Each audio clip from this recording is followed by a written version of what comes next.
meus amigos, sejam todos muito bem-vindos. Estamos na nossa segunda temporada e hoje nós chegamos ao episódio número 6. Esse episódio número 6 vai tratar da comunhão parcial de bens. Lembra lá no início dessa temporada, a segunda temporada, que nós informamos para vocês que a comunhão parcial de bens é aquele regime que, no silêncio dos nubentes, ele, por lei, é aplicável, ele é aplicado aos casais. Então, o regime da comunhão parcial de bens é o regime mais comum no Brasil. Ele, na verdade, ele passou a ter bastante significância a partir da lei do divórcio, em 1977, que deixou para trás o regime da comunhão universal de bens.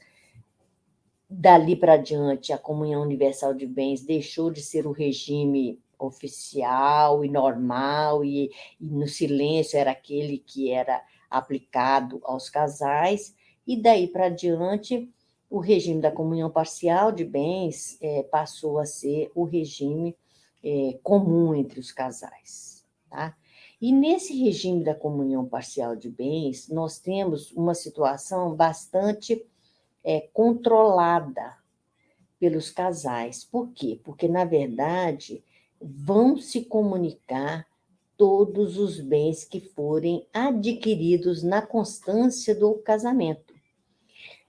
A partir do evento casamento, todos os bens que forem adquiridos passam a ser comuns, passam a ser bens do casal, independentemente de quanto cada um trabalhou para constituir esse patrimônio. É isso mesmo. Então, a gente fez uma anotação aqui para vocês, para deixar gravado e para vocês terem um material para uma consulta, se for preciso, em algum outro momento, para compartilhar essa imagem, essa telinha com os seus amigos, com as famílias, enfim, para nos ajudar a divulgar esse assunto, né, que é muito bacana. Se inscrever lá nos nossos canais, que tem muito mais informações sobre o tema de planejamento patrimonial das famílias. E hoje, tratando da comunhão parcial de bens, como é que pode ser feita a partilha nessa situação? Então, a comunhão parcial de bens é um regime em que os bens são comuns ao casal. No caso de separação, os bens vão ser partilhados independentemente de quem contribuiu quanto para quê. Ou seja, todo o patrimônio, independentemente da contribuição de cada qual, é dividido igualmente entre o casal. Tá bom? Agora, quando o casal adquire um imóvel durante a vigência do casamento, na dissolução do casamento, a propriedade tem que ser partilhada.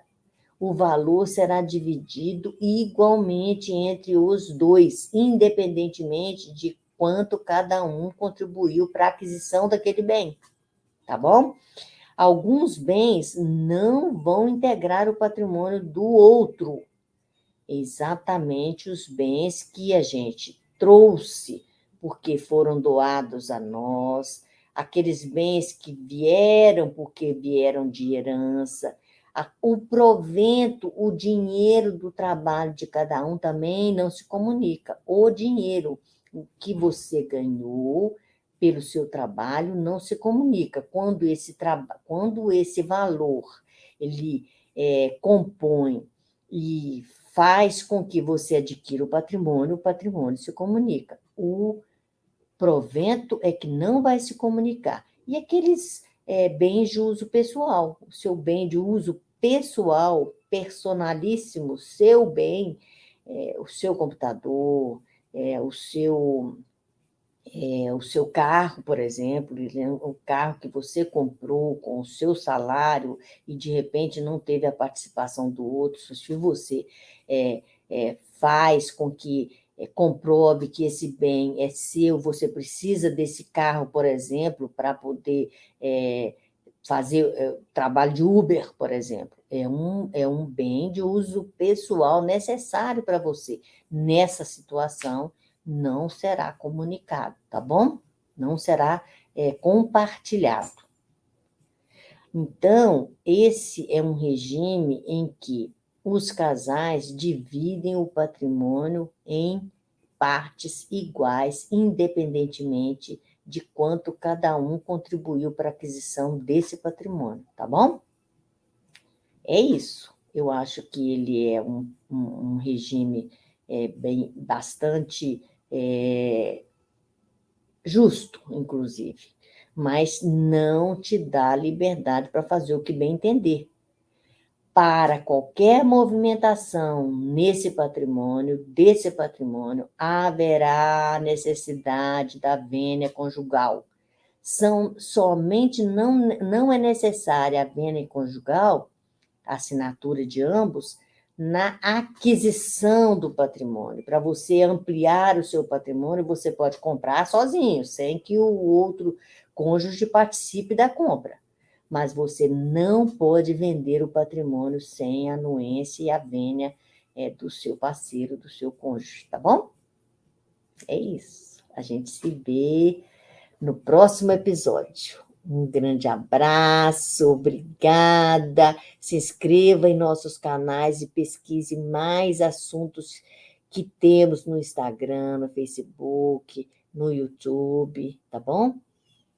Vamos partilhar essas informações para as famílias brasileiras, porque todo o regime adotado pelo casamento vai, em algum momento, refletir no seu planejamento patrimonial, inclusive exigindo algumas ações para se implantar um sistema de holding, por exemplo, dependendo do regime de bens, a implantação do sistema patrimonial, de planejamento patrimonial da família, vai percorrer um caminho diferente de um outro regime adotado no casamento. Cada qual vai ter o seu caminho. Então, é importante saber exatamente quais os direitos de cada um desses regimes ao dispor o patrimônio, ao gravar o patrimônio, para reflexos lá no planejamento patrimonial da família, tá bom? Até a próxima, abraço.